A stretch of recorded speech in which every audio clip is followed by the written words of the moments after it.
નમસ્કાર મિત્રો, મારી યુટ્યુબ ચેનલ સંજય પટેલમાં આપનું હાર્દિક સ્વાગત છે. મિત્રો, આજે આપણે ધોરણ 3 વિષય છે ગુજરાતી કલસોર, તેનો પાઠ 8. પાઠનું નામ છે કીડી હતી કે હાથી હશે, તેની સ્વઅધ્યયન પોથી આજે આપણે આ વિડીયોની અંદર જોવાના છીએ, જે ચાલુ વર્ષે નવી આવેલી છે. તેનું સંપૂર્ણ સોલ્યુશન આજે આપણે આ વિડીયોની અંદર જોવાના છીએ.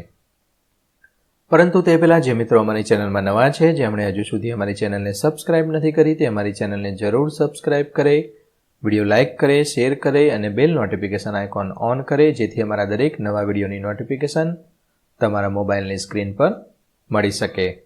મિત્રો, આ દરેક વિડીયોનું PDF સ્વરૂપે સોલ્યુશન મેળવવા માટે તમારા મોબાઈલના પ્લે સ્ટોરમાં વિશ્વગુરુ સર્ચ કરી એપ્લિકેશન ઇન્સ્ટોલ કરી શકશો. તદ્દન ફ્રી એપ્લિકેશન છે. કોઈપણ પ્રકારનો ચાર્જ તમારે એપ્લિકેશન વાપરવાનો આપવાનો નથી. શરૂઆતની સ્ક્રીન આવી જોવા મળશે. તેમાં સ્વ અધ્યયન પોથી પર ક્લિક કરી ધોરણ પસંદ કરી વિષય ગુજરાતી પર ક્લિક કરતા વિડીયોના ઓપ્શન પરથી તમે વિડીયો જોઈ શકશો અને પીડીએફના ઓપ્શન પરથી તમે PDF સ્વરૂપે સોલ્યુશન મેળવી શકશો. ખૂબ જ સારી એપ છે, એકવાર જરૂર ડાઉનલોડ કરીને જોજો. ચાલો સોલ્યુશન શરૂ કરીએ. પહેલો પ્રશ્ન છે, ગીતમાં કોની કોની સાથે દોસ્તી છે તે શોધીને ખાનામાં લખો. તો અહીંયા જેની સાથે આ દોસ્તી હોય તેની સાથે એ શોધી અને અહીંયા ખાનામાં લખવાનું છે. તો ઝાડ સાથે, પાન સાથે, પંખીઓના ગાન સાથે, દરિયા સાથે, કાંઠા સાથે, શેરડીના સાંઠા સાથે, કેરમ સાથે, હોડી સાથે અને મમ્મી સાથે. પ્રશ્ન 2, ગીતમાંથી જોઈ શબ્દ જોડ બનાવો. ઉદાહરણ આપેલું છે. હર્યા ભર્યા તો પંખીઓના ગાન, ગળ્યા ગળ્યા તો ગપ્પા સાથે દોસ્તી, રંગ રંગના કાગળ હોડી સાથે દોસ્તી, ગળ્યા ગળ્યા તો શેરડીના સાંઠા સાથે દોસ્તી. પ્રશ્ન 3, ચોરસમાંથી ગીતમાં આવતા હોય તેવા શબ્દો પર ગોળ કરવાનું છે. ઉદાહરણ મુજબ આપેલું છે. ચિત્ર સામે લખવાનું છે. અને તો આ ઝાડ છે તેના ફરતે ગોળ કરેલું છે. તે જ રીતે અહીંયા આ પાન, શેરડી, કેરમ, હોડી, પંખી, આ રીતે ગોળ કરવાનું છે, જે ગીતમાં આવતું હોય તે જ શબ્દો. અને અહીંયા લખવાનું છે તેની સામે આ ઝાડ છે તો એની સામે ઝાડ, અહીંયા પંખી, આ હોડી, આ પાન અને આ શેરડી, આ છેલ્લું કેરમ છે. પ્રશ્ન 4, પાઠમાંથી ઉદાહરણ મુજબ વાક્ય શોધીને લખવાના છે. ઉદાહરણ આપેલું છે જીતવું, તો હું જીતી ગયો, હું જીતી ગયો. હારવું, તો એકવાર ચંદુ હાર્યો, એકવાર ટીકુ હારી. કંટાળવું, તો વાતોના તડાકા મારી એક દિવસ કંટાળ્યા. ત્રીજું, સંતાવવું, તને તો સંતાતાય નથી આવડતું. ચોથું, હાંફવું, એ થાકીને હાંફવા લાગ્યો. પાંચમું, ઉડવું, તો કીડીવાળું પાંદડું ઉડ્યું. છઠ્ઠું, રમવું, એ ચંદુ ચાલને કોઈ રમત રમીએ. સાતમું, જે સૌથી મોટું ઝાડ પાડી આપે તે જીતે, હા હા હા. પ્રશ્ન 5, વાર્તાના આધારે કોણ કરી શકે લખવાનું છે. હાથી કુસ્તી કરવી, તો તે જ રીતે કીડી છે એ ઝાડ પર ચડવું, દર રમવું, પાંદડા નીચે સંતાવવું, ઘૂસી જવું, નાના દરમાં ઘૂસી જવું વગેરે. હાથી તો મોટા ઝાડ પાડવા, ઝાડ રમવું, જોરથી પવન છોડવો, મોટા ગોળ પથ્થરો વચ્ચે સંતાઈ જવું વગેરે. પ્રશ્ન 6, ચિત્ર જોડ બનાવો અને તેના વિશે એક વાક્ય લખવાનું છે. ઉદાહરણ આપેલું છે. આ બંને ચિત્ર, આ ભાગ છે અહીંયા પાછળ જોઈન કરો તો આખું ચિત્ર પૂર્ણ થઈ જાય. તો આ રીતે જોઈન કરવાનું છે. તો ચંદુ હાથી એક પહોળું ઝાડ જોઈ એની પાછળ ઊભો રહ્યો. તે જ રીતે અહીંયા જો હાથી જોઈન કરેલો છે. આ જીરાફ, પછી જે આ વાંદરો છે એ અહીંયા આ રીતે જોઈન કરેલો છે. આ મોર છે અહીંયા આ રીતે જોઈન કરેલો છે. અને આ સસલું છે આ રીતે અહીંયા જોઈન કરેલું છે. ઓકે, ટૂંકમાં જોઈન કરેલો ભાગ તમને બતાવી દીધો. હવે પહેલું, રસોડામાં બિલાડી દૂધ પીતી હતી. વાંદરો ઝાડની ડાળી પરથી કૂદ્યો. જીરાફ સૌથી લાંબી ડોકવાળું પ્રાણી છે. ચોમાસામાં મોરના ટહુકા સંભળાય છે. સસલું ગાજર ખાવા ખેતરમાં ઘૂસ્યું. પ્રશ્ન 7, આપેલા પ્રશ્નના જવાબ લખો. પહેલો પ્રશ્ન, ચંદુ પથરા જેવો કેમ લાગતો હતો?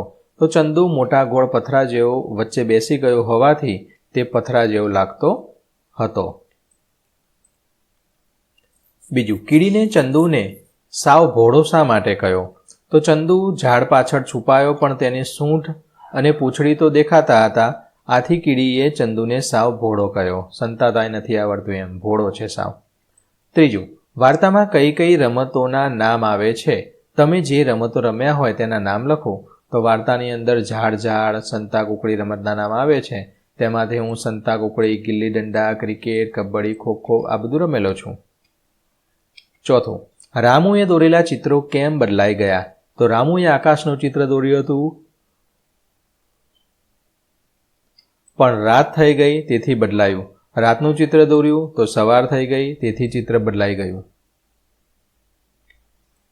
પાંચમું, ચિત્ર દોરવા બેસેલો રામુ કેમ મૂંઝાઈ ગયો?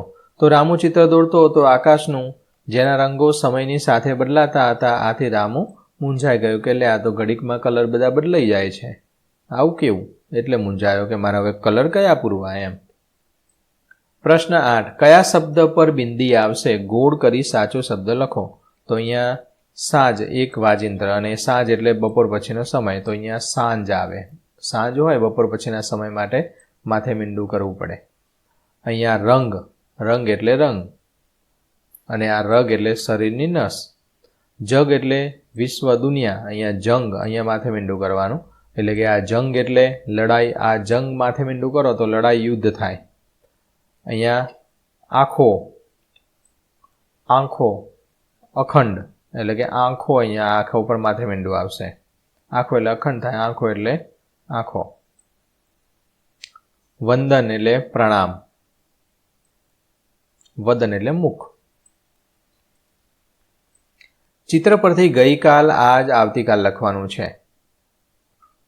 અહીંયા આવતીકાલ, આજ, ગઈકાલ. અહીંયા તે જ રીતે આજ, આવતીકાલ, ગઈકાલ. અહીંયા તે જ રીતે દરેકમાં એવું જ છે, ગઈકાલ, આજ, આવતીકાલ. ઓકે. સૌથી પહેલાં આ જે આ સાયકલ હોય, પછી પહેલાં શું હતું? બળદગાડું હતું. પછી આજે સાયકલ આવી, અને આવતીકાલે એટલે કે આવશે ભવિષ્યમાં એમ, આવતીકાલે ગાડી આવશે એમ. તે જ રીતે આ સમજીએ. સૌથી પહેલાં આજ એટલે કે બચ્ચા હતા. પછી ગઈકાલે શું હતું? ઈંડા હતા. આજે બચ્ચા થયા, આવતીકાલે મોટી ચકલી થઈ જશે. આ રીતે તમારે સમજી અને લખવાનું છે. ગઈકાલે શું હતું? નાના નાના છોડવા હતા. આજે આવડું થઈ ગયું, આવતીકાલે બહુ મોટા ઝાડ થશે. ગઈકાલે નાનું આવું ઝરણું હતું, આજે આવું મોટું ઝરણું થયું. પછી એ ડેમનું પાણી ભરાય. પહેલાંના સમયમાં ગઈકાલે પોસ્ટ હતા. આવતીકાલ એટલે કે ભૂતકાળમાં ગઈકાલે એટલે ભૂતકાળ. પછી આજે આવા આવ્યા એટલે કે વર્તમાનમાં. પછી આવતીકાલે એટલે કે આ આવ્યા. આ રીતે તમારે લખવાનું છે. અહીંયા ગઈકાલ, આજ, આવતીકાલ.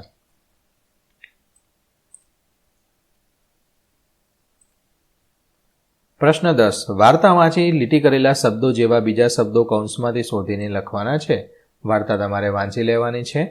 ઉદાહરણમાં આપેલું છે ભગવાન તો ઈશ્વર, આથમણેથી તો પશ્ચિમ, ઘોડો તો અશ્વ, કૂતરો તો શ્વાન, જાતેજ તો સ્વ, ધોળાનું શ્વેત, આઝાદનું સ્વતંત્ર, મરજી તો ઈચ્છા, ભરોસોનો વિશ્વાસ, ચોખ્ખું તો સ્વચ્છ, સવાલનો પ્રશ્ન, સગા તો સ્વજન, વન એટલે જંગલ. આ રીતે તમે લખી શકો. મિત્રો, આ દરેક વિડીયો છે તેનું સોલ્યુશન તમને કેવું લાગ્યું કોમેન્ટમાં જરૂર જણાવજો. વિડીયો લાઇક કરો, તમારા અન્ય મિત્રોને શેર કરો, અને આ દરેક વિડીયોનું PDF સ્વરૂપે સોલ્યુશન મેળવવા માટે તમારા મોબાઈલના પ્લે સ્ટોરમાંથી વિશ્વગુરુ એપ ઇન્સ્ટોલ કરો. તદ્દન ફ્રી છે. કોઈપણ પ્રકારનો ચાર્જ તમારી પાસેથી લેવામાં આવતો નથી. ફરી મળીશું આગળના વિડીયોમાં. ત્યાં સુધી આવજો.